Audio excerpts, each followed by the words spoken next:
Welcome to Middle Fingers Up, the show where we hold our heads high and our middle fingers higher. I'm your host, Kieran McKay. Okay, so today we are so thrilled and excited to welcome back SkyeBlu Cutchie. She is a relationship and intimacy coach, and she's back. She was with us way back, episode 11. What is it that I want for my sexual self? That was so long ago. So this episode 11, we explored how to connect with our own sexual identity, as well as embracing intimacy, and just like trying to be a little more curious about why I feel the way I feel about sex, and not just me, but all of us. So it was an opportunity for us to get a little bit curious. This time, in honor of Men's Health Awareness Month, we're turning our focus to emotional intimacy. And I don't know about anyone else, but I feel this is often an overlooked but incredibly vital aspect of relationship health, especially for men. Many men report feeling disconnected in relationships. And while society often points to simplified explanations, such as women losing sexual interest due to menopause or hormones, I don't know, why don't we just take a minute and ask ourselves, how can we really encourage men to explore their own understanding of intimacy and maybe how it impacts them in their lives? And that's what I'm hoping we get to do today. I also want to say, spoiler alert, I understand that we're talking about men's intimacy and there's two women sitting here. While Blue is a relationship and intimacy expert, we both have some professional, some personal experience, but we also understand we're not dudes. And so this conversation is strictly from, Blue's research, her expertise, and some of my personal experiences, as well as some of you who send us messages when we bring up sex, which is always interesting. Some, hey, talk more about it. Some, why do you talk about it? And then some things in between. So I think we're all going to figure out where we lie in this conversation. So just want to go back to for a second.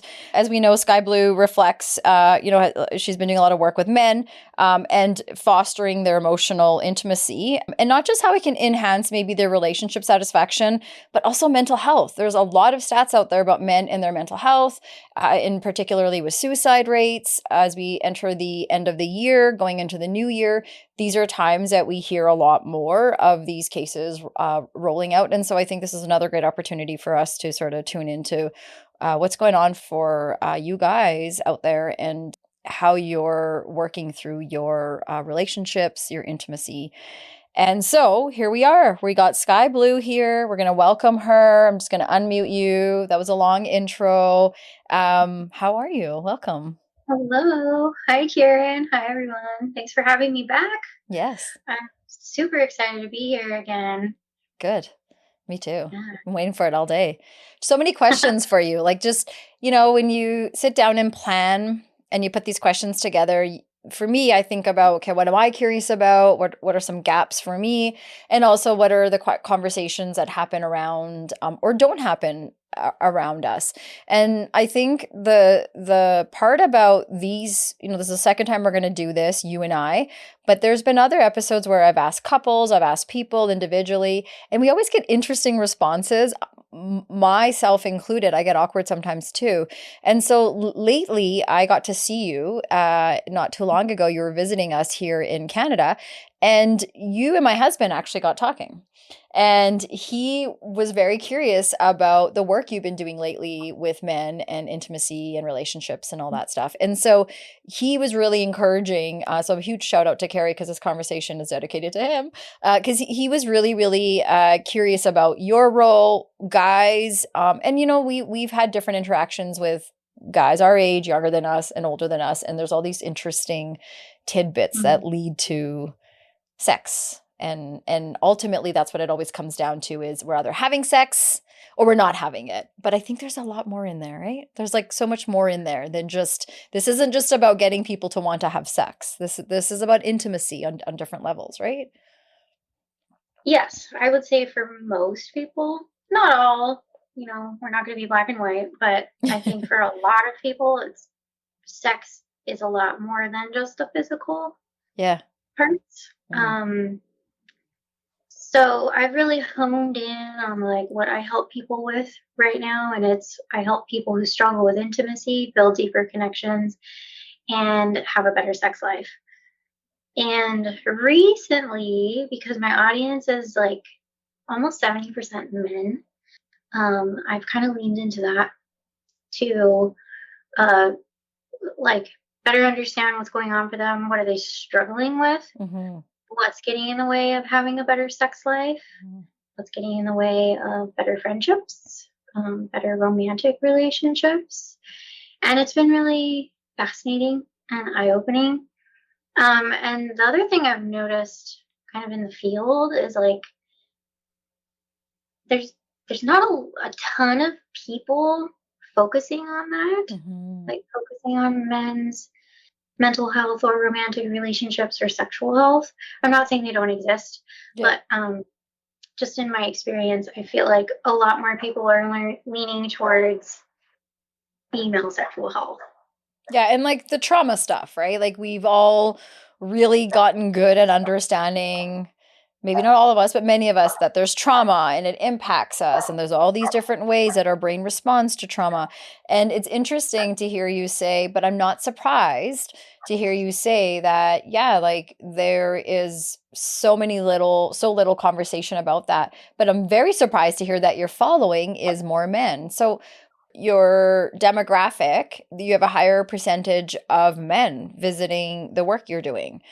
So curious if that's A, surprises you, and B, why do you think that is, that there's more men that are following you?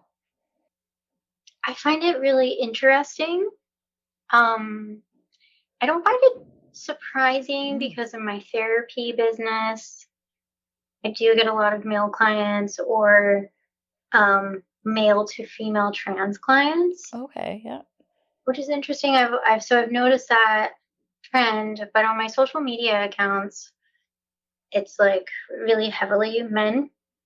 Um, and why do I think that's happening?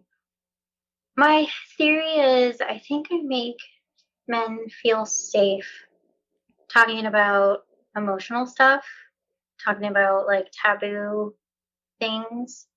Like maybe I make them feel like it's okay to talk about this stuff, Yeah. and like I was saying, maybe they don't have anybody in their life that they do talk to about this kind of thing. Right. It's interesting that I wonder individually if each man shows up and they think, okay, this is just me. But if they look at it from the big picture, there's quite a community of them that are maybe going through some similar things, which is, how do I even start going there and talking about these things? What are the things I'm supposed to talk about? And so, what do you think is like the first thing often that brings them through the door to you? Well, I mean, it's a mixed bag. I mean, I think of course because I'm a cute woman and I'm talking about sex stuff. I think I do get the men who are kind of creepy Okay, and fair. and objectifying, Yes. and they're like, "Ooh, she must want me because she's talking about sex stuff." Naturally, yes. But that's not like the norm. I think that the other people who find me like they struggle with sexual dysfunction or performance anxiety, or they struggle in romantic relationships, or maybe they've never dated and like they just have a lot of anxiety and they want help Yeah. and they don't know where to turn, and then they find my account and I make them feel safe. Right.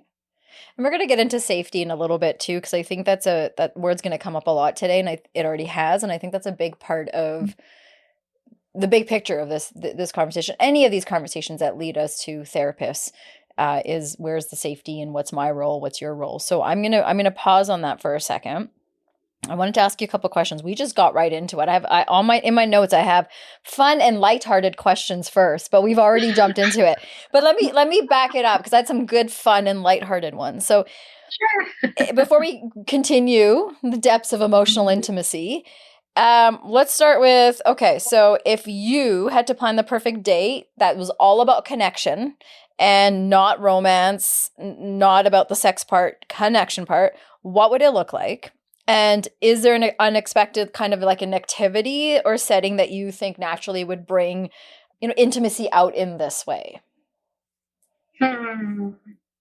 That's a great question. I think a really great date is doing something fun, new and novel. And that could mean anything, right? Yeah. Depending on the people. But it could be like doing a cooking class together, going on a hike you've never been on, playing a game Mm. together, like a video game or a board game.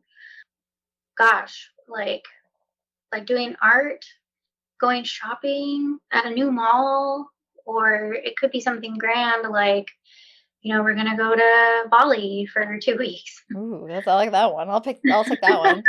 What is it about the new and novelty kind of thing that would help us build that connection and, not look at it from a romantic way, as we said, but more from that connection intimacy place?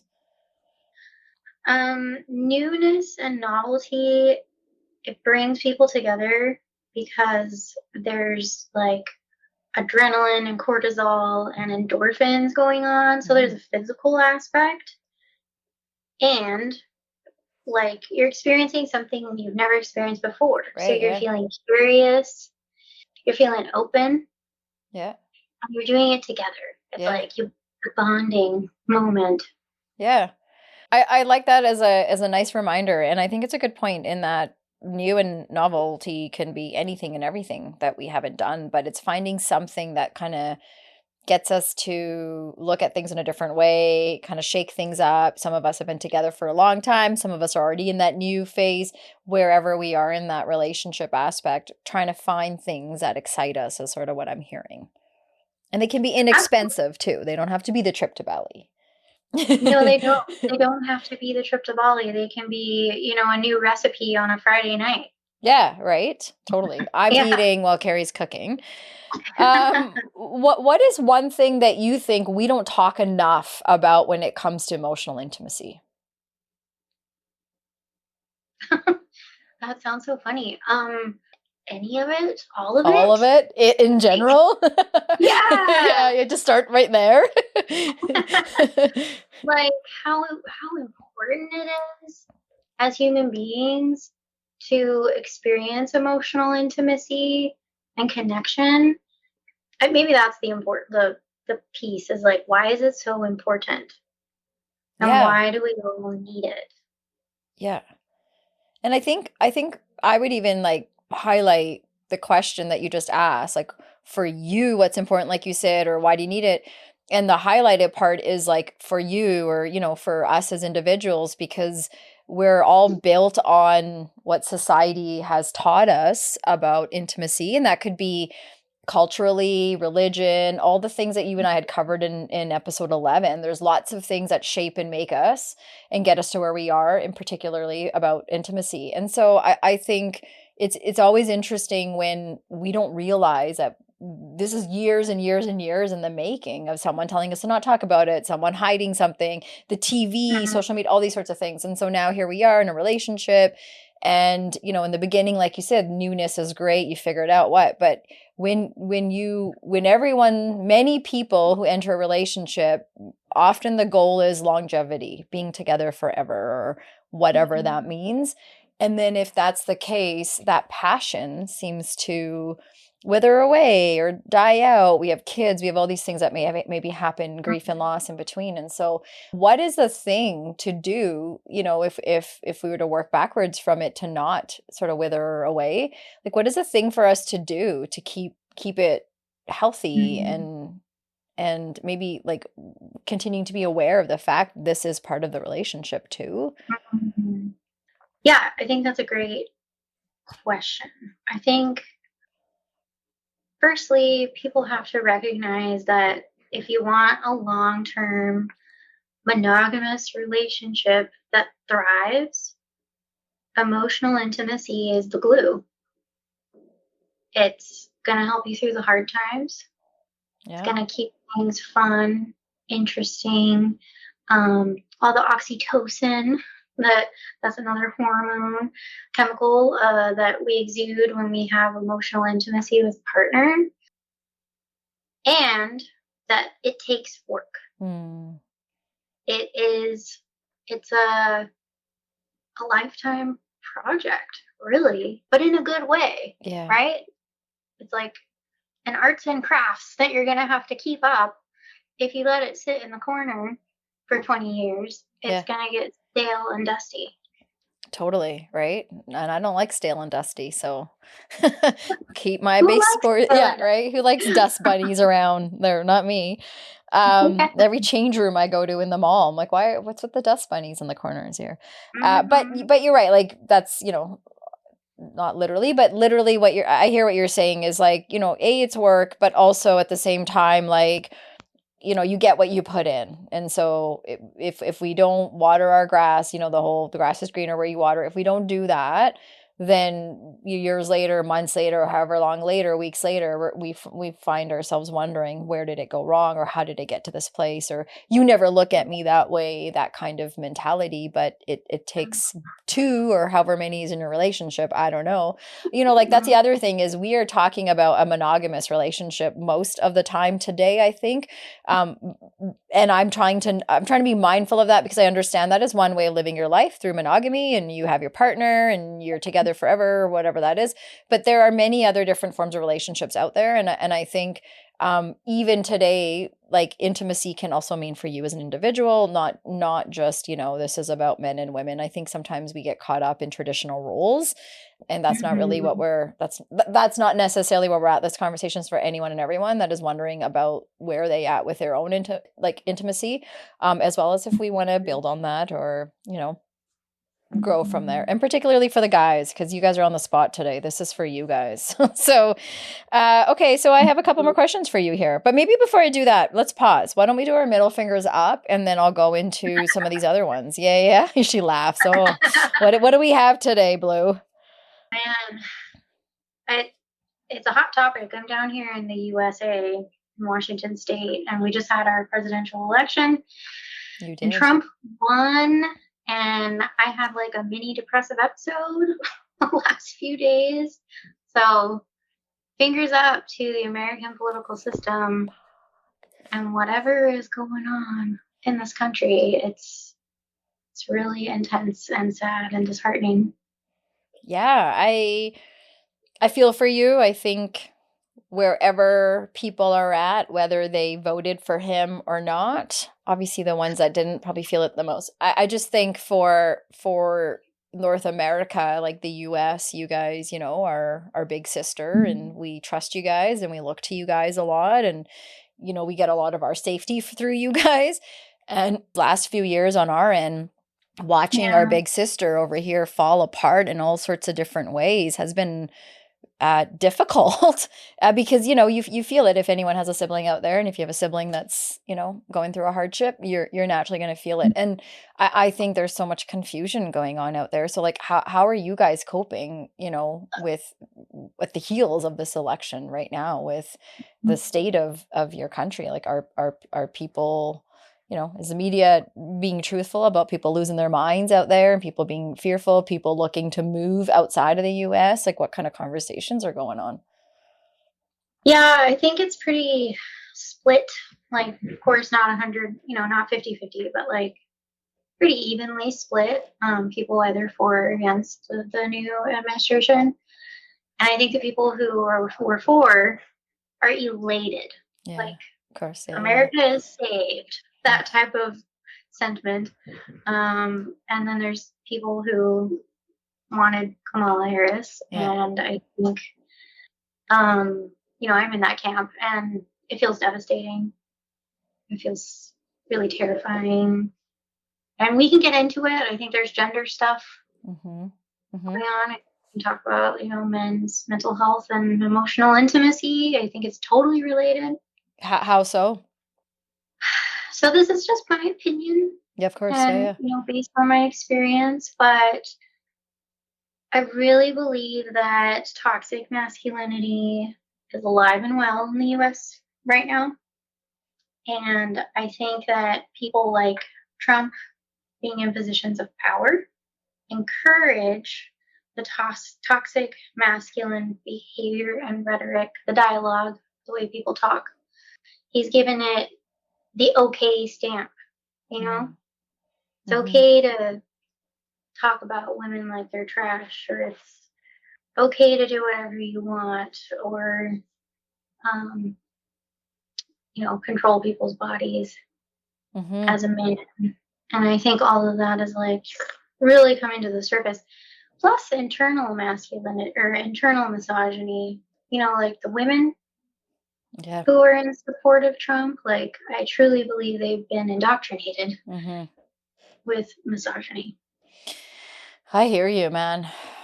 I wonder too, like when I hear the BIPOC community Yeah. and women, like when you hear that that's they voted Trump and all that, and honestly I don't even know if it is Trump. Like he is who he is, and he's a perfect example of a distraction. It's like being let down by humans that truly feel this one thing. And again, I'm not right, I'm not wrong, but I just think it's sad, like you said, that yeah, we are trying to move forward, where we were making leaps and bounds with mental health, with toxicity, in particularly really seeing it in national sports. Everyone's got their opinions about sports, but sports is where you saw lots of stuff coming out, the sexual assaults, trans related, and that sort of helps bring things to the surface. And yeah, I think it's going to be a rough one for sure, because when you have a leader that supports what they do and walks around that way, I mean, yeah, it'd be no different if I'm walking around doing my thing all day.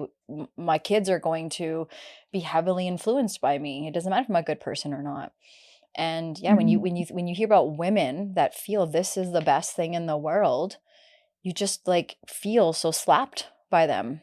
When you hear BIPOC community, and I know people trying to survive, but when you only think about the economy, and that's your fucking excuse all the time, oh, for the economy's sake. Yeah, okay, great. Yeah, economy's important, but only the people that are going to feel the economy are the same people that are going to feel the economy do well. The rest, it's going to suck all the time. Anyway, so it's hard when your own people, believe what they believe, and you can't argue it, can't do that. But you're like, big picture wise, big picture wise, how are we going to deal with these big systemic societal issues? Absolutely. And when you have a man, he's a symbol, right? He's the symbol now for what millions of people believe is a powerful, stable, emotionally mature human male. Okay. And I think that's problematic. Yeah, like if we're in 24 and we're sitting here saying that's a man, just that comment in itself definitely makes me sad as a mother of two boys. That part right there is that's the man. Okay, we're fucked, Blue. We're fucked. That's all. Like, let's start building our tunnels now, because yeah, laughing about it and all that, but we've been fucked for a long time. And I think what is always helpful in these kinds of situations is people that didn't really understand how fucked we were, when they start to realize and grow and learn, and then you're like, okay, that's one less person that's following those laws, following those leaders. And sometimes I think that's the place to start, is like, okay, in my own house we're making changes. We have circles of people that we don't see for various reasons, and I think those are the ways to make changes. And maybe back in the day you could vote for different political parties and still be at dinner together, and I don't know if we can anymore, or maybe people feel like we still can. It's just the issues are so black and white that yeah, it's really hard to not feel pitted against each other and whatnot. And I just think we have to be smarter. So Mm-hmm. I am sorry, I don't know what the thing to do about it is, but definitely want to encourage us to keep talking, being upfront, being open, being okay to say this sucks, because at least we can hear more people talking like that. And then we feel like, oh, okay, let's get together. We can do something about this. But when no one says anything, then it's like, oh, we all agree then that this is what we want for the world. Okay. Yeah, and having conversations like we're having now about men's health, emotional intimacy, and connection, rather than letting it sit and fester. Yeah. And not talk about the challenges. Yeah. Yeah. It's like historical patterns continue to repeat themselves, and they also will continue to show up in our day-to-day living interactions. How the world has been and how history has been taught to us shows up every day in how we interact with each other. And I think that it's good for us to build some awareness around, how do my political beliefs, my religious beliefs, my medical beliefs, my gender beliefs, my racial beliefs, all my beliefs, is it time to renovate and upgrade them? Because, we all got by with these kinds of beliefs for so many years. But if we're still living in, the madman era, at which many maybe are, then it's time to upgrade, people, because let's get back to this men thing, because we can't have this. I can't raise two boys in my house who think consent doesn't matter and women's bodies don't matter and only men are comedians. So let's change that up, right? Okay, so it's so funny that my next question for you actually was going to be, and I didn't know what your middle finger is up with, so it's interesting, because I was like, oh, I wanted to know, like, going back to sort of the intimacy part, we had paused, done our middle fingers, and come back. And so I wanted to know, like, why do you think people are still so uncomfortable with talking about sex, intimacy openly? Like, what is the thing that maybe you're seeing with clients, or you're learning, reading about, or your own, input about? What is the main thing that seems to get in the way for many of us to be okay to share and talk about these sexual things and stuff? I'm just writing this stuff down because I think this is a multi-layered answer. Love it. Well, I think that our background has a huge part to play in the way that we show up in conversations around relationships, sex, intimacy, emotional intimacy, like our religion, our cultural backgrounds, race, all the things you mentioned before, gender, age, etc., like all of that really influences how we feel showing up in those conversations. Like, was I raised in a home that might have been religious or influenced by a culture that is sexually repressed? Right. And I say that in a very gentle way, like, sexual repression is very real, and sexual repression generally results in sexual shame. Like, these urges, these desires, these fantasies, these thoughts that I have, there's something wrong with me. Right. That's where shame comes from. So many people, I would imagine, would follow down that path of, the underlying shame, because religion, upbringing, gender, all these sorts of things, like we just said, play a huge part and shape our view of sex. However, sometimes, and I think I said this a little while ago, like, we grow up and we do the things we do, we don't realize that these things were, these subliminal messages in some ways that they're impacting us all along. So what is a thing that you would suggest that we could do to make this conversation less comfortable? So when I think about my own worldview, my own context of how I was brought up, is there one thing or something I could focus in on that would help me make my relationship and talking about sex, make it less awkward, like make it more comfortable to talk about, but less, yeah. Unfortunately, we can't take the feelings away, right? We're going to have them. So I think instead of trying to make things less uncomfortable, because if you're in a place of shame or repression, or like this is just not something to talk about, it's gonna feel uncomfortable. Yeah. If you want to start talking about it, if you want to start working on your relationship with sex and intimacy. However, you can help yourself start to normalize it. And I think that's helpful, and you do that by finding safe ways to explore that part of yourself, either through listening to podcasts like this, Mm. or watching educational content on social media, getting some great books, um, talking to friends if you have safe friends or family members, Mm-hmm. talking to them about it, and doing these things in baby steps and in ways that make that you're not feeling unsafe. Yeah.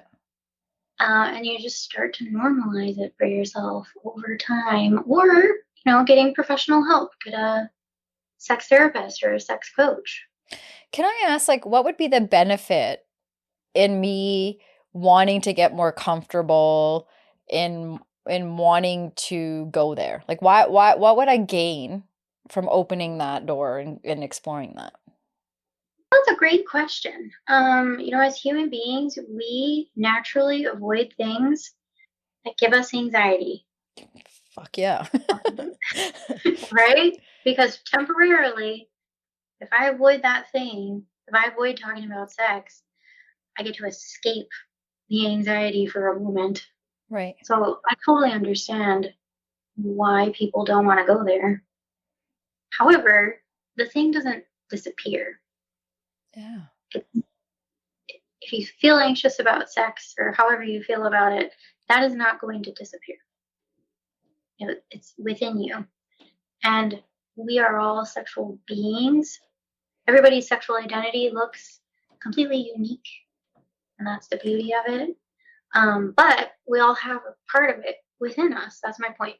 Yeah. It's not going to go away. So if you can choose to try to ignore it for the rest of your life, but in my experience, that causes a lot of distress. Yeah. How so? Well, I'll just give you some examples, but Mhm. like I said, this looks different for everybody. People who they feel sexual shame and maybe they still self-pleasure. They Mhm. still masturbate, but then they feel awful about it. Yeah. What is wrong with me? Why can't I just stop? So you can continue to do that for the rest of your life, but boy, it does not feel good, and it creates all sorts of distress on the inside if you don't try to work through it. Understand where is this coming from? What about my background has kind of lent to this belief about my sexual pleasure? What do I want to believe? Mm. We need to ask ourselves that as adults. What do I want to believe right now? Because all of my beliefs thus far are probably due to my upbringing and my background. What would I rather believe? Mm. How would I rather feel? And we can get to that place, but we have to allow ourselves to work through it and process it and Right. normalize it. You said something a little while ago, which was like, you can't escape it. It's within us.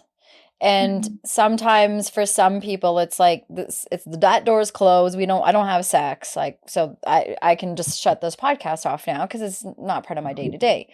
So Yeah. would your response be connected to those people too? Would you still say that? Well, it's still within us. So maybe it's the physical act in itself that, okay, fine, I'm not doing, but there's still some other desires because I genuinely think there are people out there that are like, that's not my world, right? And I'm not saying that's wrong. I just feel that they're being misled. Like that if we truly feel I've closed the door to sex and I don't need it ever and whatever, and that's fine. I don't need to ever have sex. Okay, I'm not arguing that with you, but there's things, there's pleasures, there's moments, there's fantasy, there's desires, the need to be seen, especially for some of us women. And we've already talked about, here men are struggling with isolation. So there's reasons that are sort of causing us to want to do the act, if we want to call it that. But because I've shut it off now and I don't do that stuff. Does this conversation impact all of us, whether we are physically having sex or not? Yes. Okay, should have just said that. So how is it possible that this conversation would impact me if I was not having sex or having any kind of conversations about sex? Like how would this still, and I wasn't masturbating either. Great question.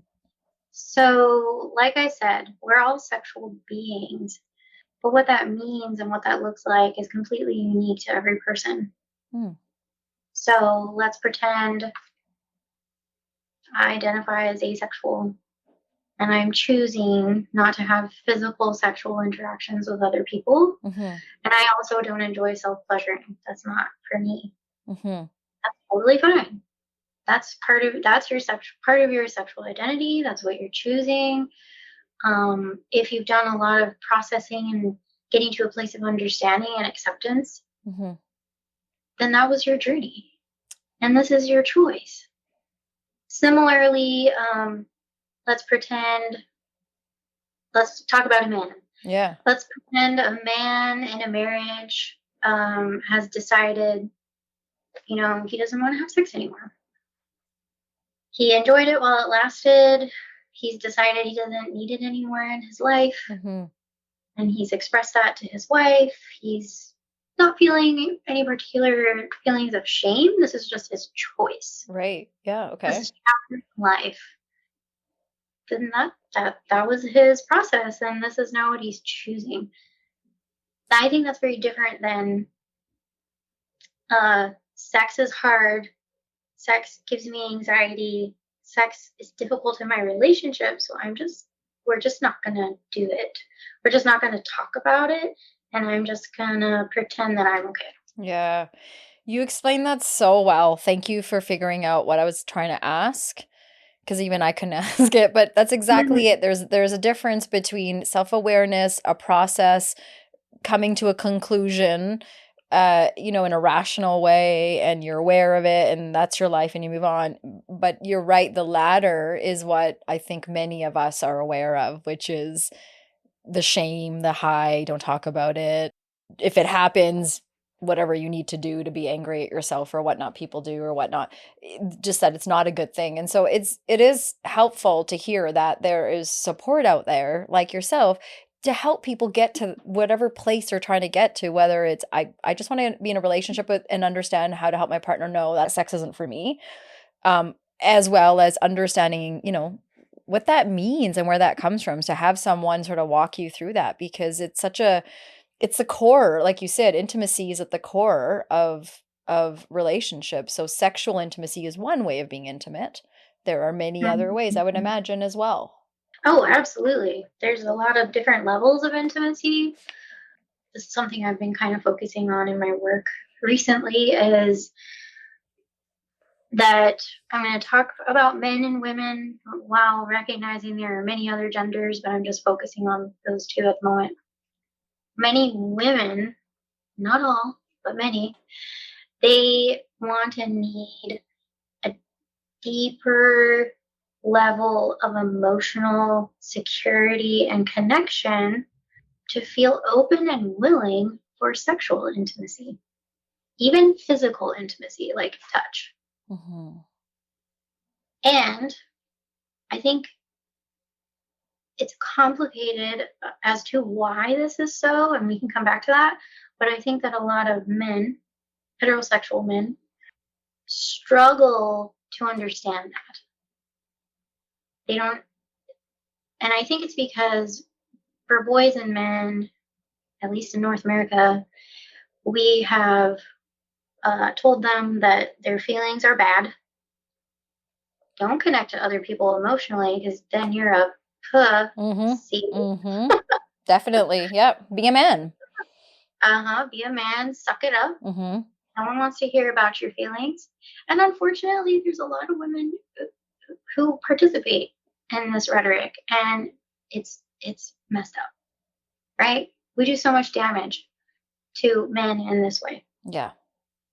We teach men and boys that the way that they get connection and care and love is by fucking, quite frankly.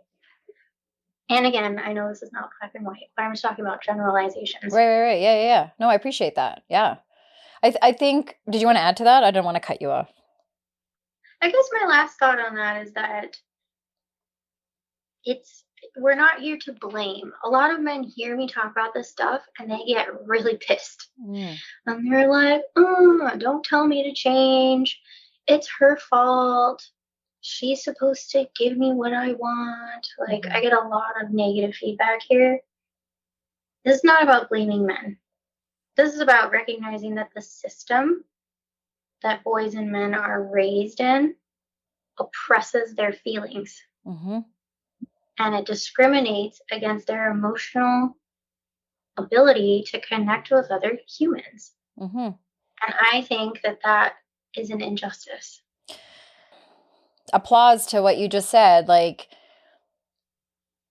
it's such a, I think men from every culture could connect to this one thing about in every culture's way, we need strength from men in a different way. And it often comes out from the physical way, which is also interesting because sex can be looked at strength in that way too. And so it's like a confusing place to be. And I think for us women, like this is where my passion lies in helping my kids and men, is because it's also going to benefit me too. You think of us women growing up, and I'll give you an example. Like, I'm rewatching Mad Men right now. I don't know if you've ever watched it. I'm aware. Yeah. So Carrie and I just started rewatching it recently. And I just have to like focus when I watch it, because I don't think I watched it in the same way when it came out however many years ago. I cared more about the glam of it. When I'm watching it now, I can't help but really listen to how they're talking, how the women talk, how the men talk.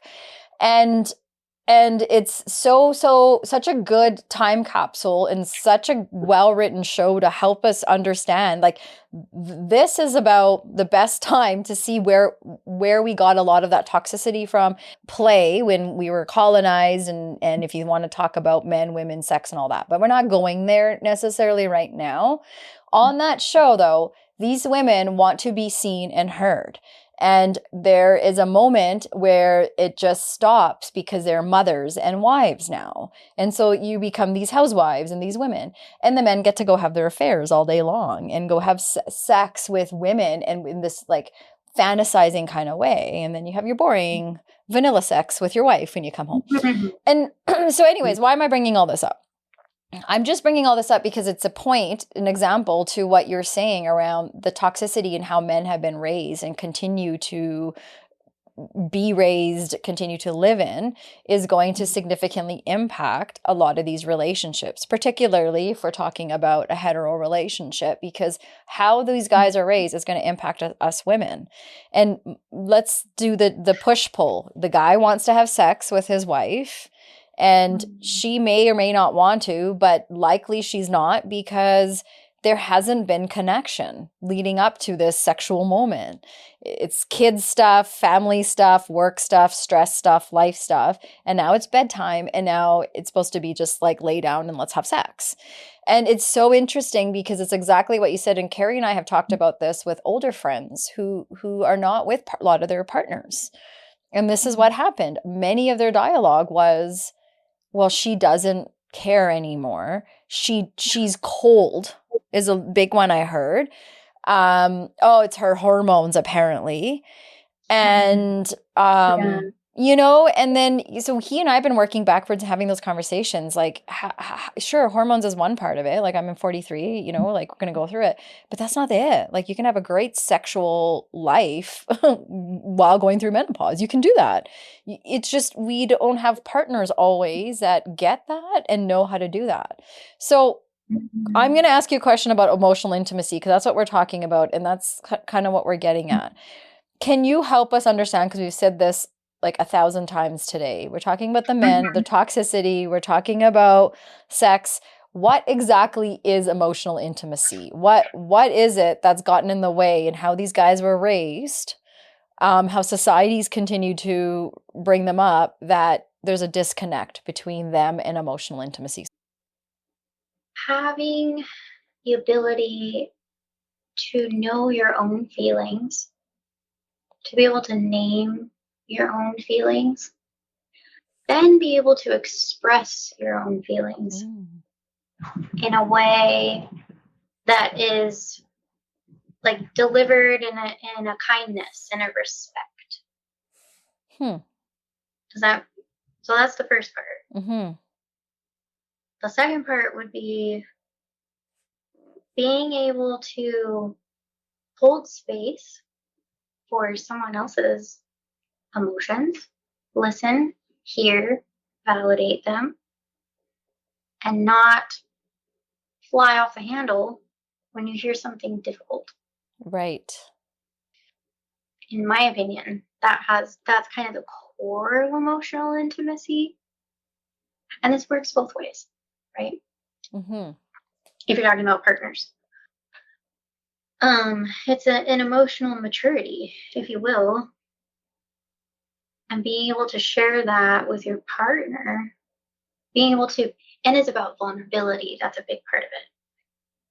This willingness to open up, invite your partner in to see you, to hear you, to hold you, and vice versa, to see them, to hold them, to hear them. And this connection, you can like, I imagine like this energetic bridge Right. between two people when we're practicing that together. That is the emotional intimacy. Hmm. And the That's very well said. And I think I would just invite everyone to maybe think about, like, how would you describe that in your own lives? As well as, is it something that we're all actively working on, to cultivate in our relationships? And so I think it's a good understanding, and just a reflection on, where does emotional intimacy lay in our own relationships? What's my role with it? Um, because I think you're talking about, emotional maturity, emotional intelligence. You're talking about the ability to be able to sit with your feelings. That could be the opposite about this, sex, let's say, and sitting with my own, and, trying to figure out in a healthy, safe way together, like, where do we meet each other? As you said, building this bridge, with potential intimacy gaps. And I think this happens a lot in relationships. Is There's a lot of gaps that we start with, and red flags, and we overlook them because she's so hot, he's so this, blah, blah, blah, blah. But then as time goes by, it's hard to go back and fill those gaps because they get bigger and bigger. And so I think it's a great opportunity for us to pause and ask ourselves, and okay, like, where do I fit in this? Is there something that you would suggest to men who are listening right now, or even men and their partners, when it comes to their level of emotional intimacy? Like, is there something that they can particularly focus on to start a conversation, whether it's with themselves or with their partner? yes, and I might invite people to think about like why, like why do I want to do that? Because if you're going into a conversation because they never listen to you and they need to hear what you're saying and they're the bad guy, Yeah. like that's not a good motivation to try to have this emotionally connective conversation. Right.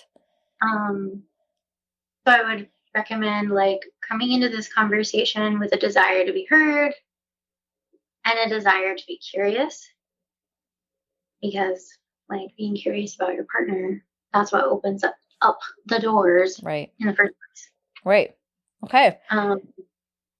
And then for something to actually say, if we're talking about just emotional intimacy, I'm going to make something up, but like, let's pretend that I feel unheard. I feel unimportant right now. I'm at home with the kids all the time. I'm cooking and cleaning, and you come home and you just grab my butt and you just want to have sex, and I'm like, ugh.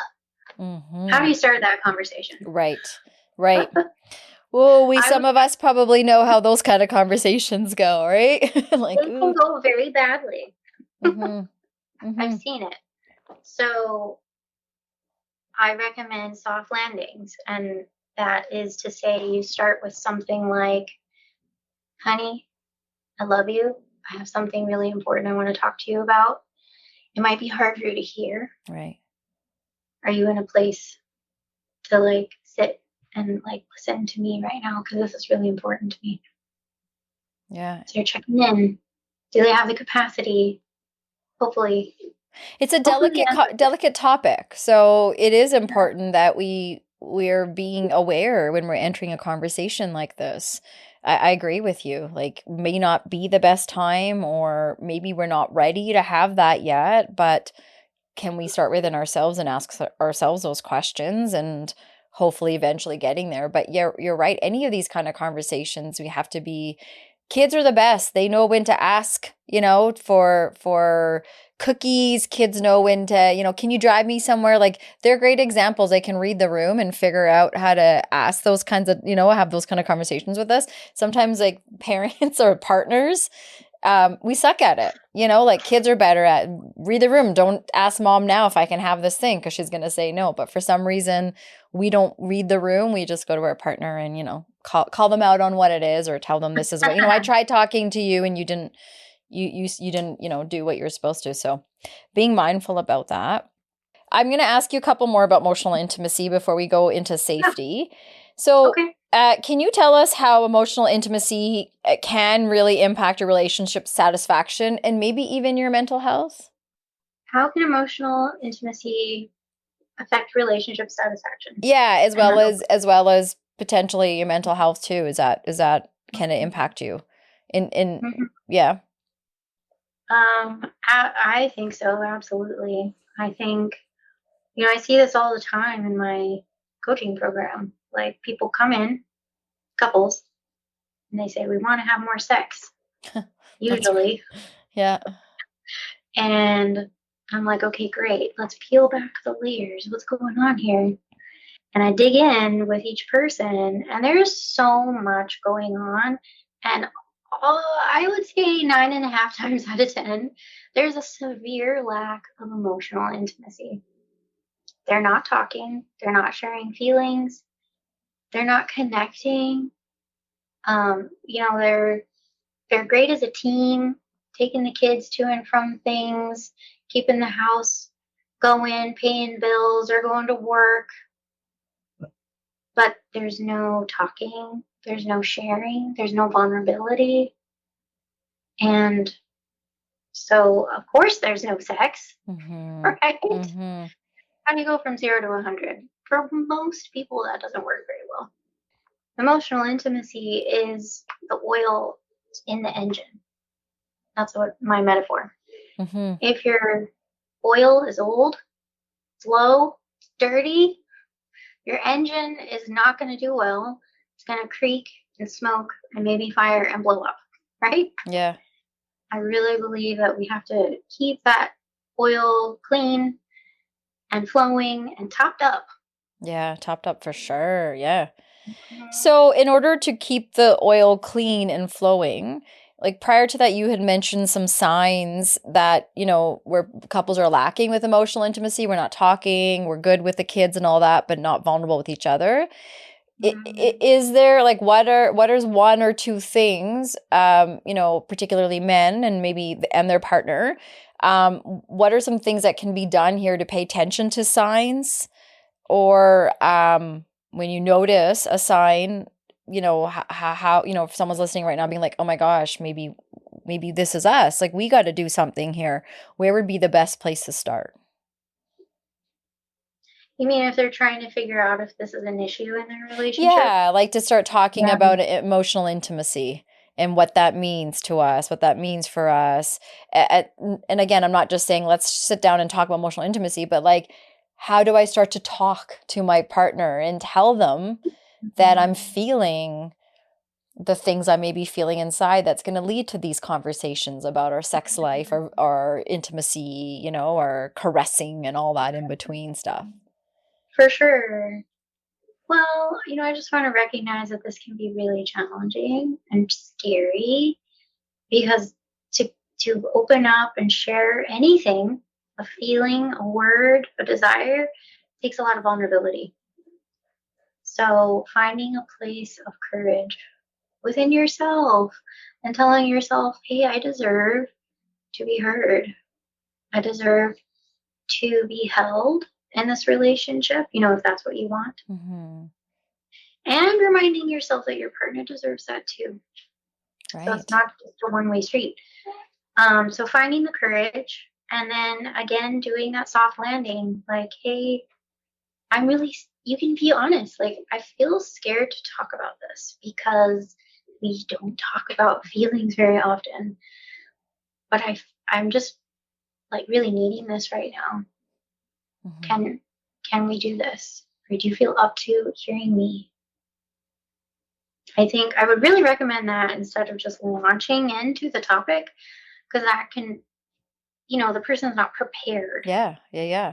And it's a loaded topic. Like it's such a big thing to talk about, but the baby steps, I appreciate that. It's like, okay, even I feel weird, I feel afraid, I feel uncomfortable to even bring this up. I think that right there is the key to, maybe unlocking the door to this relationship improvement or acknowledgement, whatever it is, because maybe some people it's not improving, but it's recognizing like we're all humans, as you said in the beginning, and we all need connection. And it's figuring out how that can work in our relationship. And sometimes we talked about this earlier, like long-term relationships. And you mentioned desire and feelings. Sometimes these desires and feelings can fade over time. Maybe we've never brought it up and they're gone, or we are not bringing it up in the best way, and we just feel rejected, and whatnot. And so, what's your thought with these long term relationships? If your desires and these things fade, like can they be reignited? Have you seen that working with couples? I mean, the short answer is yes, it can be reignited for sure. It's a process, it takes effort and patience and time. But if that's what you both want, it's absolutely possible. I think if only one person wants that, Yeah, it's not going to work very well, right? it's gonna be a little If one difficult. person is just like, nope, fuck it, I don't want that anymore. Um, what are you going to do? Like, So, what do you do? Because there's got to be couples out there where they love each other so much, but then something like this maybe like kind of divides them. And have you seen that before? absolutely. Yeah. And it's having these conversations requires a massive level of emotional maturity. And I help folks do that, find themselves in that place and Right. gain the skills to have these hard conversations. But if people want very different things, like one person is like, I don't want to have sex anymore. That's not for me. And the other person is like, but this is so important to me. Yeah. That's very hard, but it's incredibly common. Hmm. And there's through the tough conversations, people figure out what they're going to do about it, Right. right? Are they just going to be continue the way that they are? The one partner is celibate, the other one self pleasures, maybe. Or does this mean we can't be together anymore because this Hmm. person needs a sexual relationship? Or does it mean we open up the relationship and try non monogamy? Hmm. Um, I mean, there are options Right. out there. It's just these can be very hard conversations to have. For sure. And you've mentioned communication a few times. And I think, Mhm. I'm hearing that's a key part in all of this. And Mhm. so, how do you have some tips and tricks and some ways that we can look at, we all communicate differently. Is that something we need to look at when we're going to enter a conversation like this? What are some tips and tricks you can give us about Mhm. paying attention to how we Sure. communicate? Yeah. So I'll give you the tiny bite-sized version. Yeah. But to be a good sharer, we need to do a few things. We need to focus on the self. focus on me. Use a lot of I statements. I feel, I want, I think, this is my experience, versus you always do this and it makes me feel blah. That's very blamey and shamey, and that's not going to help. Right. Can I Also, ask as you a something before you move forward? yeah, So let's talk about guys who are bred in, as we shared, toxic masculinity, don't talk about your feelings. So communication may not be a strength for some of these men, possibly. So yeah. how if we were to think about one of those guys that maybe you've worked with or that we know who just words are not their thing, is there a way to help them start to acknowledge that, to start to even get to that place? hmm I actually work with a lot of these men. Yeah, is that your Mhm. like a common presenting Yes. concern? Yeah, yeah, yeah. Yeah, they're one of my favorite types of clients to work Really? Okay, how come? with.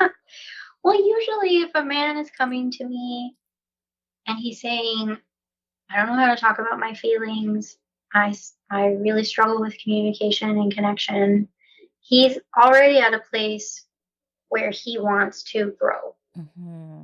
He's admitting he's struggling and he's saying, I need help. Yeah. And that is like such a beautiful thing. I like I get all like wistful thinking about it. It They're is just like, huge. Like that's going against it's the huge. odds of how you're brought up in this world, and you've decided to go, already against that, to show up in your, a therapist's office to say, "Help me." Yeah. And they're so brave to bring that up, to admit they're struggling, to ask for help. Right. Like, that's super admirable. And they're also just prime for growth and change. So typically, if a guy comes to me and he's in that spot, I start to give him the tools, I start to offer some validation. Usually, the first place we start is like identifying your own feelings. What am I feeling right now? Like, because they haven't been taught the language, they haven't been encouraged to look inside and sit with the feelings, let alone name them. Hmm. So that's where you want to start. Right. Sit within. What's my body feeling right now? Okay, I'm really tight in my chest. Like, what does that mean? Do I feel anxious? Am I angry? Am I heartbroken? I don't know. Like, so there's really cool charts online you can find. I can actually provide you one. I don't know if that would Yeah, help. that's awesome. But like, they're called feeling charts, Hmm. feeling wheels, Hmm.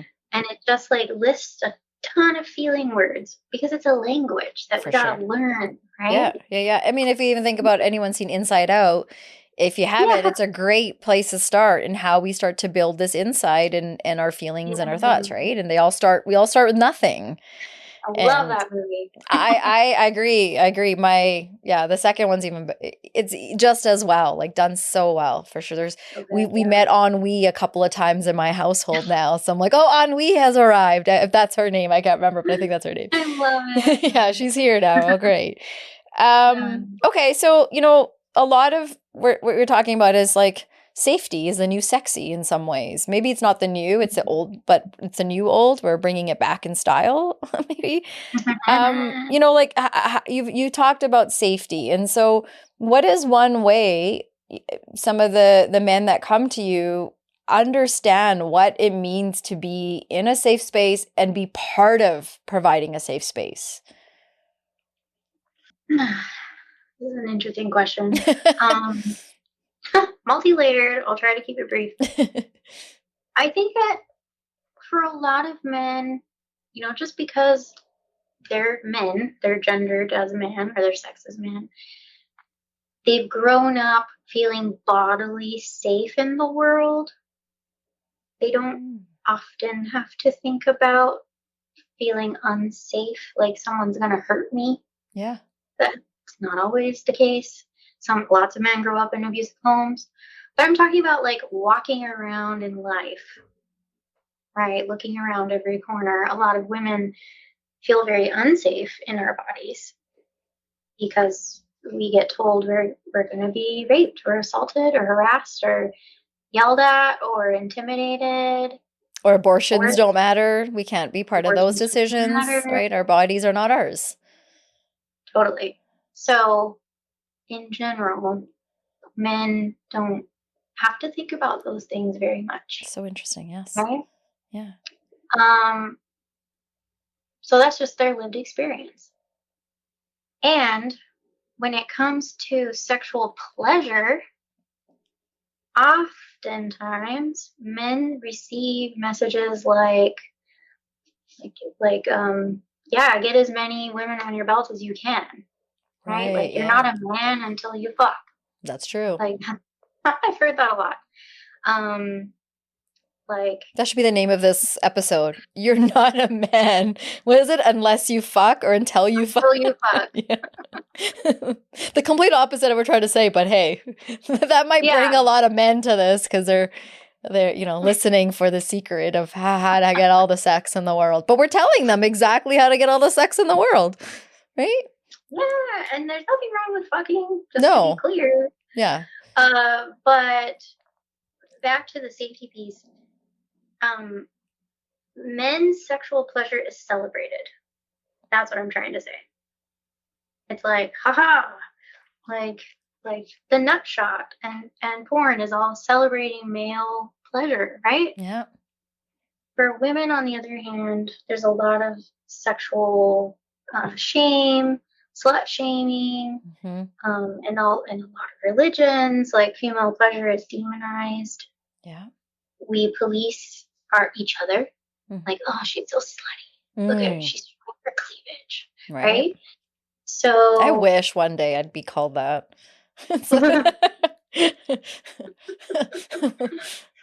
So women often are just brought up in a system that tells them their body and their pleasure is bad. Yeah. And wrong. So, two very different backgrounds, two very different systems and beliefs, and you put them together and you say, have sex. Yeah, go have it. Yeah, go do it. Right? On their wedding nights, yes. It's difficult for women to feel safety and security while they feel pretty fucking safe, usually. But there are ways to help women feel more secure and safe in a relationship, including emotional intimacy, and they kind of like open up to the possibility and the willingness for more sex.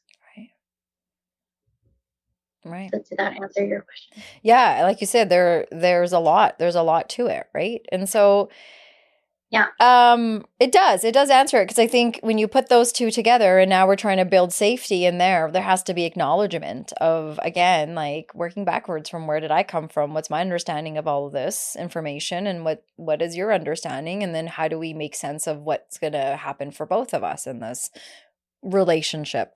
And I think we miss that because we only know what we know, and when we're taught an individualistic way, my way is the right way. And so sometimes I think we get lost in translation in these couple relationships because do these things to meet me where I'm at, and I'm miles ahead of you over here saying, let's have all the sex in the world, and you're so far behind me, and I'm just like, catch up, let's go do it. And I think we have to just slow down and like you're saying this, like, be realistic about where we're truly at and do some of that internal stuff, asking ourselves these questions, like, what do I need right now? What am I feeling about this? And then that vulnerability brings out that honesty piece about, okay, like, this is hard to have this conversation, but I'm wondering about it, and maybe you are, and see where that goes, and all the other conversations that can come out of that. Is there something in particular that you focus on about safety with men when from the body perspective, that they're the safest people in the world, but from the internal piece, when that's not something many of them have been taught, how do they make sense of some of these conversations around finding safety internally and from an emotional place? I think for a lot of men, not all, but for a lot of men, it can be difficult because they might take it personally. They're saying, well, Interesting. I'm not that. I would never do that. I'm a safe person. And it's like, you probably are, and your partner probably knows that logically, but because of her lived experiences, her body and sex and pleasure, they don't feel very safe. Yes. So trying to tell men, like, okay, if you're feeling defensive, just remind yourself, like, unless you're an abusive partner, this is not actually about you Mm-hmm. personally. You're not an unsafe person. This is an opportunity for you to build this beautiful, secure, loving, caring, validating, emotionally connected environment where your partner gets to feel more safe. And that's a gift Mm-hmm. that you can give to her and to your kids and yourself, Yeah. right? Yeah. And then in the end, like, you're going to feel more connected and fulfilled. Right. And there's a higher chance where you're going to have more physical intimacy and sex too. Definitely. I'm really glad to hear that these conversations are happening with the men, in with your clients and you, as well as today with us, because I think a couple of things that stood out for me was just forgetting for a second about um, most men's physical safety sort of radius. And women, knowing this, I know this part. I don't run early morning, late at night for a reason. There's all these things, Mm-hmm. and then I think, as we just talked about the election and all these sorts of things that are happening, this is going to impact a lot of boys growing up, and men continuing with the message that they've been brought up with, men rule. And so I think that this is a really good opportunity for people that are listening to explore that safety part around, okay, like, what does it take to help my partner feel safe? And what is that for them? And it's not just protecting them physically from bad guys coming into the house. It's also protecting them, emotionally, or working with them emotionally.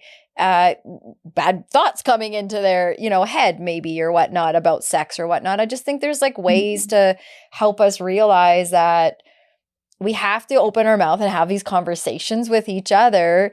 And they might suck in the beginning. We're figuring out, where do I start, all these parts to these baby steps. But if we don't go there, I think from a bigger picture, whether we're having sex or not, we're just really missing on opportunity for men to evolve in ways that some of us have seen with our dads and with our brothers and our partners, but not all of us get to see that, and not all men get to feel that worthiness of, oh, I can open up safety in other ways, and that can mean emotionally. I can actually sit down with a group of buddies today and not just make a joke about, trying to kill myself. I can actually tell them that I legit want to do this, or I'm having a hard day.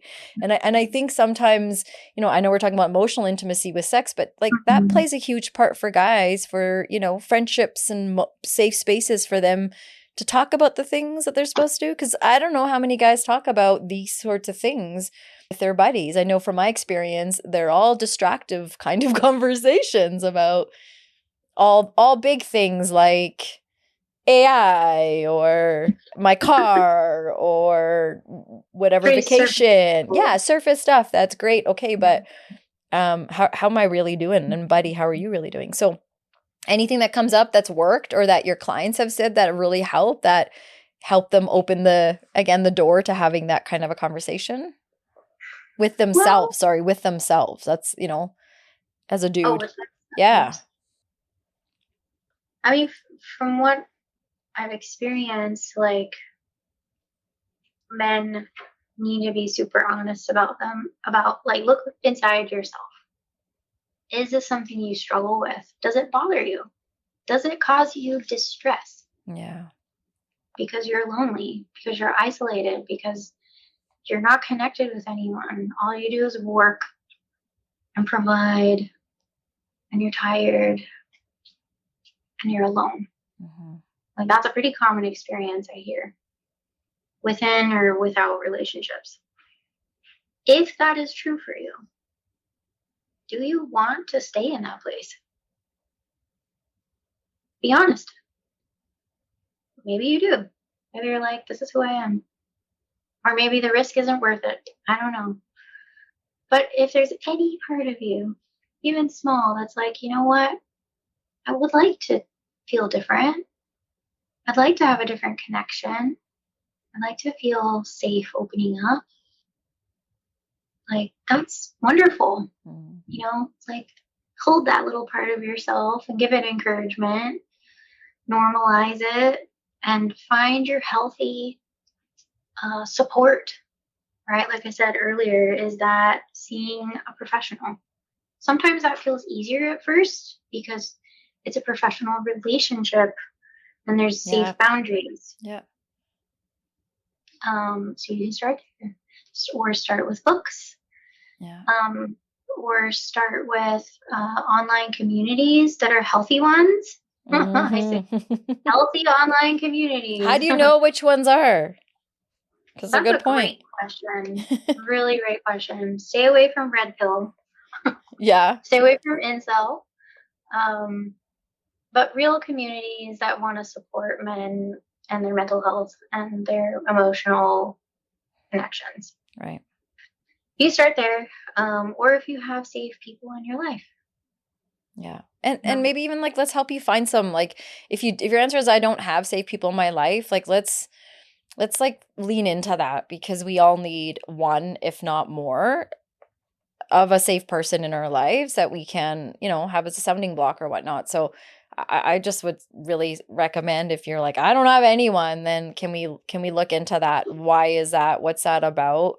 What would it look like if you did have one? Would you know if you had a safe person in your life? Because, you know, as you talked about, and you talk about this on your site too, like there are so many stats out there that men are lonelier now than they have been in years.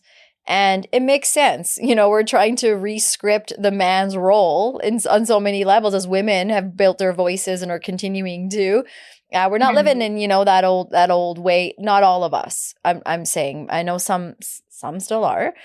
But I think, you know, we're looking at this loneliness that's not just impacting men and their mood, it's impacting them on many different levels. And I'm just curious if you could share, like, how do you think that loneliness affects men's ability to foster emotional intimacy in their relationships?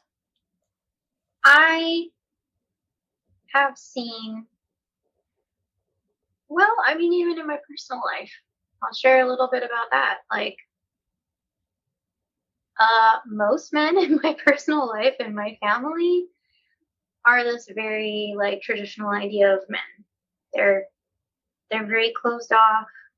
They get very uncomfortable when you talk about any sort of feeling or experience, let alone sex. And growing up with a father who was like that was really hard. It was very damaging to my self-esteem as his child. I felt abandoned, felt unimportant. I felt like I had to be tough, like I couldn't have feelings.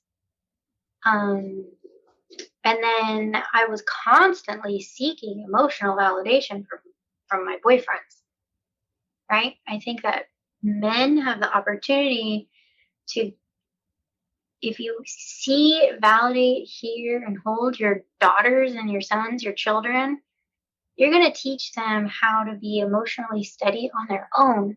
How freaking cool is that? Yeah. Yeah. I want that for all the kids, because I didn't have that and it sucked. Yeah. And our relationships as kids, you know, like I told my dad this, my first relationship with a man, you know, like what a man, a role model would be, was through my relationship with him. Whether, you know, he knew he was a role model or not. And no different with my mother as well. For me, for my brother, my mother, brother. So I think we don't realize how we're practicing, and, you know, the cycle over and over when we grow up, do our thing, and then should we have kids, and then we grow them up, and then here we are. And why are we still struggling to break some of these cycles? And I think it does take a little bit of bravery with, you know, some vulnerability, and a fucking lot of safety to be able to start to ask ourselves some of these things so that we can, big picture, contribute better whether it's in our own Mhm. household or to society. And I think at the end of the day, like, I know that's my big picture. Like, how are we doing these things to better everyone out there? And you know, that's my hope for those that tune in and listen to some of these conversations. So, as we are wrapping up, I just have a few more questions for you. So, social media, virtual connections on the rise, COVID made it even more so.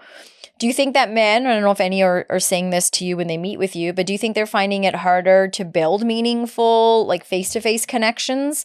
And like, is there a way that this is affecting intimate relationships, or maybe it's better that way?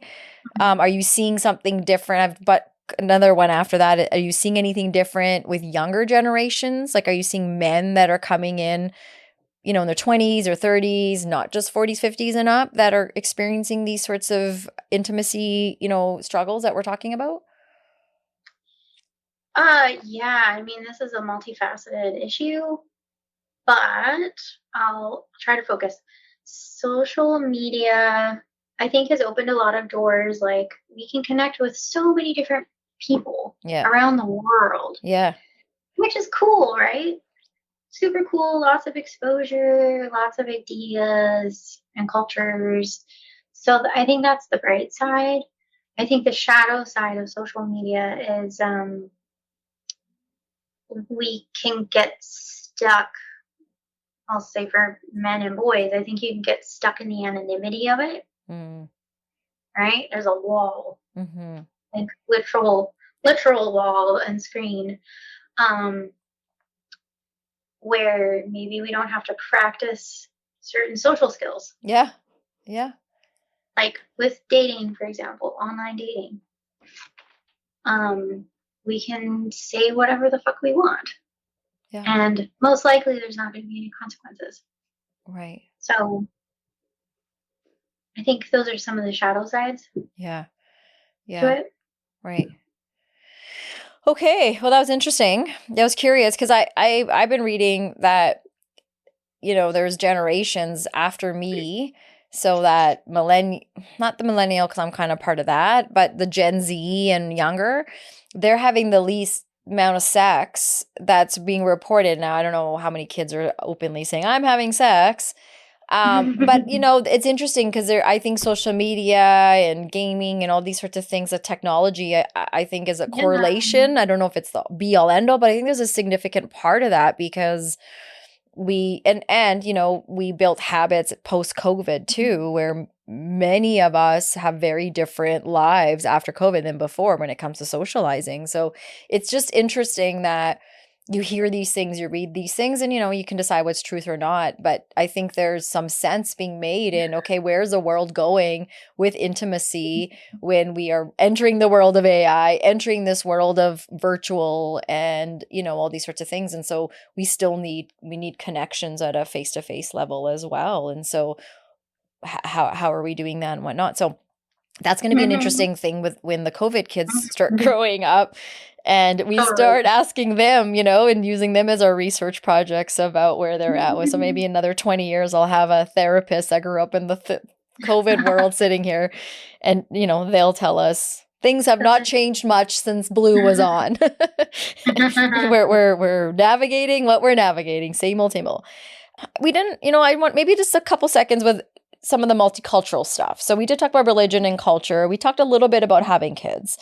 And you know, I think you get in a relationship and maybe what you believed, your values, they shift. You know, like I was saying, my husband and I've been together for 23 years. So naturally, beliefs, values, you renovate, you upgrade, you do those things as you move on in a relationship. And so you have kids, and maybe a lot of people will say after kids, emotional intimacy, physical intimacy really shifted for couples. Lots of reasons why. Economical reasons, all sorts of things. We got to work different jobs. Kids are my life, everything and anything in between. You must see, I would imagine, clients that have had sort of life things happen in their relationship, maybe a loss and whatnot, that's created a bit of a ripple effect and a gap. Any insight or anything you'd want to add to that, or anything that stands out for you in the work that you've been doing with men that maybe you're coming with some of these day-to-day sort of things a lot of people experience, but don't think to talk about. How could the loss of something impact me emotionally in my intimacy life? How could, the loss of a job, the promotion, all these sorts of things, how do they impact my partner and my relationship? So just curious if you have any tidbits or anything that you'd want us to think about or add. Well, first of all, like, these things are normal, right? Typical. Everyone's life has ups and downs. We experience losses, job loss, libido goes up and down for all of these reasons. That's totally normal and typical. I think what I would say, though, is that over long-term relationships, folks often say, like, oh, it just fizzled out over time and that's just how it is. Yes. Like emotionally connecting and sexually connecting. I would say it is common, but it's not normal. Interesting. Meaning it doesn't have to be that way if you don't want it to be that way. It's normal if you make it normal, essentially, is what you're saying? Totally. If you normalize it and you're like, this is just what it is now. Okay, but it doesn't have to be that way if you don't want it to be. So when stuff happens in life, like, it's totally understandable if it's hard to make time for each other, if emotions are up and down, if hormones change, all of that is normal. Yeah. If you want to keep the spark alive, you have to make it a priority. You have to. Yeah. The energy has to be there. You have to carve out the time. Even if it's 15 minutes a day, just connecting with each other. Definitely. Yeah. Yeah. We got together because we were dating and we found each other sexy, or something about each other turn me on about you, and vice versa. And so how do we maintain that kind of mentality, that dating mentality, throughout the relationship? And that doesn't mean we have to, like, you don't have to buy me flowers and we don't have to go on dates and spend all this money, but it's carving out the time. Time is very sexy and very meaningful and valuable. And when we give it to someone, that's a huge gift. And when we give our partners, which I feel we often give them the least, if we're together in a household with kids and life and work and traveling and whatever it is we do, we can tend to give to each other the least amount. We usually work and kids get the most. And so, like, how do we sometimes have to shift that and look at, I got with you for a reason. We got married. We suffered and did the wedding and paid all that money. What is it that we're doing now? That's, like, how do we get to this place, and how do we shift out of it? Or if it's not working and this isn't where we want to be, we let it fizzle and we're okay with that, then let's figure that out too. It's like, we don't have to let it get stale. Absolutely. Yeah. It's like a cake. Yeah. It's like the pretty, beautiful decoration on the outside could be the sex. What is on the inside? There's a lot on the inside. I'll take both. I'll take the icing and I'll take the sponge. I'll take the pudding in the middle too. I'll take it all. I want it all. Give it all the layers, all the flavors. I want it all. You know what, Blue? There's lots of things I want to thank you for today. I think you gave me so much time. You gave us time. We had a lot of conversation. And so maybe we can start to wrap up. So first of all, sure. Is there anything that you wish, like I did ask you today, or that you want to share that maybe we didn't get to, or you want to go back and clarify? I think I just, for the men who are listening, I just want to reiterate that this conversation is not about, like, blaming men, bashing men, hating on men, right? That is very far from the truth. It is about recognizing that the systems the boys and men are raised in nowadays are, like, hurtful to men, and their emotional awareness and emotional health, mental health. And I think that is the injustice. And I'm just trying to bring awareness to that, because I think that you deserve it. I think you deserve to be heard, validated, seen, loved, and accepted, just like any human. And I think that the female partners sometimes struggle with that too. Like, your man also deserves that, right? We all deserve that. Yeah. Yeah. Sometimes it's hard when your partner has a tough exterior and they say like there's more beyond that whole iceberg, right? That's just the tip of it. All Mhm. behavior is communication. And so when we can chip away and try to safely get to what's beneath it, we realize there's a lot of unfinished business, often from our childhood, that brings Yeah. us to where we are. And so it takes a caring partner to help us sometimes look into those things, And so I think your message, hopefully, I'm hoping your message is well received by partners, by men. Is there anything, like to wrap up, any final piece of advice or something that you want to leave men with that are struggling with emotional intimacy? Yeah, I would say start with getting curious about your own inner world, your own feelings. Start to name them. And what I mean is, I am feeling sad because my dad yelled at me today. Or I'm feeling really excited because I got a promotion. Like, name the feeling. That is the first place you can start to build your own emotional awareness. And that's where you start to be able to connect with other people. I love that. It's like name that tune, but name that feeling. Yeah. Right? Like we should do that. We should play like little instead of a tune, we should play like a little script where someone's like, upset because something happened and then you have to name what's the feeling, right? Yep, We there should you play that game. go. Well, you and I should do that. So, thank you very much for joining us today. These episodes are like in the early hundreds, so I cannot believe that we had you back at episode 11 and you're back again Oh, today.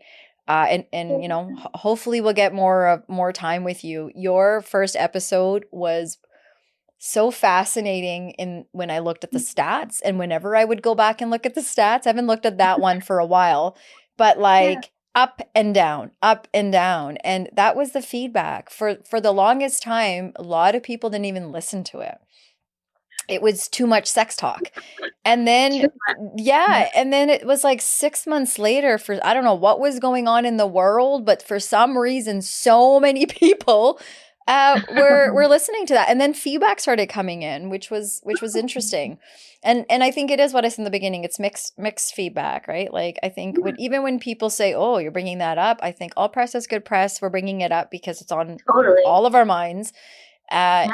And it's not a bad thing to bring it up. It's just let's talk about it.